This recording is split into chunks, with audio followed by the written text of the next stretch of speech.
I'm Ryan Rabel. I'm the U.S. Attorney for the Northern District of Texas. Thank you for coming. This week, 9 individuals, including well-known musical artists, kidnapped and robbed at gunpoint numerous victims at a music studio in Dallas, Texas. 8 of the 9 were arrested yesterday in Dallas, Memphis, and Nashville. These individuals who are charged and arrested include Lontrell Williams Jr., also known as Pooh Shiesty, Lontrell Williams Sr., Rodney Wright Jr., also known as Big30, Kadarius Waters, Demarion Gibson, DeMarcus Glover, Corday Johnson, Darian McDaniel, and Terrence Rogers has not been arrested yet, but will be soon. The complaint alleges that on January 10th of this year, 3 music industry professionals traveled to Dallas for a scheduled business meeting. Lontrell Williams Jr. arranged this meeting purportedly to discuss the terms of his recording contract with one of the victims. As alleged, once these 3 men were inside the recording studio, Williams Jr. and 8 co-conspirators, several of whom traveled from Memphis, Tennessee, executed a coordinated armed takeover. As alleged, Williams Jr. produced an AK-style pistol and forced one of the victims to sign a release from the recording contract at gunpoint. The remaining conspirators displayed firearms and robbed the other victims of Rolex watches, jewelry, cash, and other high-value items. One of the victims was actually choked by one of the defendants to the point of near unconsciousness. Defendant Wright barricaded the studio door with his body to prevent the victims from escaping. The ringleader of the conspiracy, Lontrell Williams Jr., was on home confinement at the time of the offense, as alleged, for a prior firearms conspiracy charge and conviction out of the Southern District of Florida. Towards the end of his prison sentence, he had been granted home detention. Part of the terms of his home detention were that he would not commit another federal offense or possess a firearm.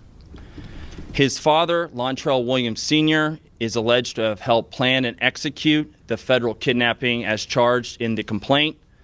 And as described further in the complaint, within hours of leaving the Dallas studio, a number of the defendants were on social media displaying some of the items that appeared to be the jewelry that had been robbed from the victims. The charging document outlines some of the evidence, just some, establishing the defendants' roles in the federal offense. This is as follows: electronic monitoring data placing Williams Jr. at the offense location, which would put him in violation of his home detention conditions. Cell phone records and license plate reader data corroborating the coordinated travel of multiple defendants from Memphis, Tennessee to Dallas. Rental car records confirming Williams Sr. rented a vehicle that was used by the group. Surveillance footage from the offense location, a nearby office supply store, and a hotel where several of the defendants stayed following the offense.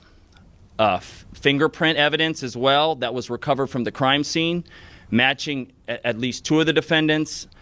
Social media posts by defendants displaying what appears to be stolen property just in the days following the offense. Greyhound bus records confirming the travel of multiple defendants from Dallas to Memphis the day after the offense. In this case, came to Dallas to conduct legitimate business, and they were met with firearms and violence as alleged in the charging document.